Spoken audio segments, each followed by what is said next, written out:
अध्ययन र जागिरको सिलसिलामा आफू जन्मेको गाउँभन्दा बाहिर नै धेरै जसो बसियो। गाउँ जान मौका नै जुरिरहेको थिएन।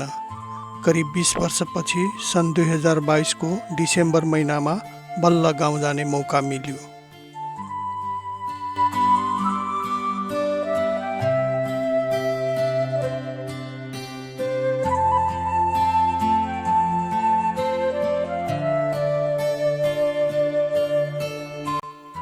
धेरै समयको अन्तरालपछि गाउँ पुग्दा गाउँको मुहार नै फेरिएको रहेछ।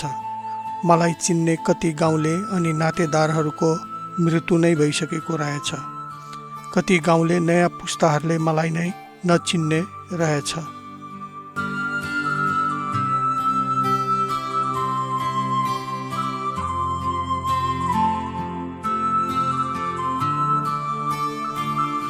अहिले गाउँमा पिच रोड, खोलामा पुल, बिजुली बत्ती, पानी ट्याङ्की, स्कुल आदि भौतिक संरचनाहरू निर्माण भएको रहेछ। बिस्तारै गाउँ सहरीकरण हुन लागेको रहेछ। गाउँभरि नै माछा पालन व्यवसाय फस्टाएर गएको कारण धेरै सङ्ख्यामा माछा पोखरीहरू गाउँलेहरूले बनाएको रहेछ।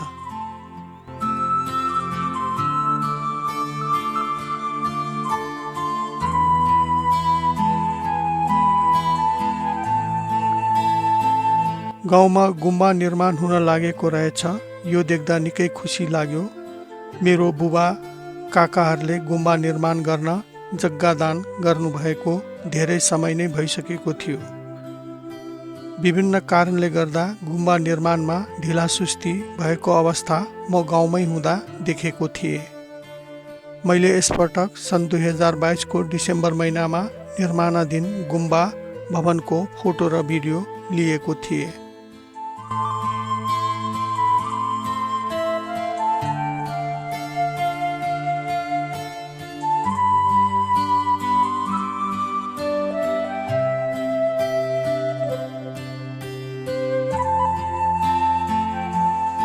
सन् 2025बाट गुम्बा निर्माणको कार्य अघि बढ्यो, खुसी लाग्यो र हालको अवस्थामा हाम्रो गाउँमा भएको गुम्बा निर्माणको प्रगति यस्तो देखिएको छ।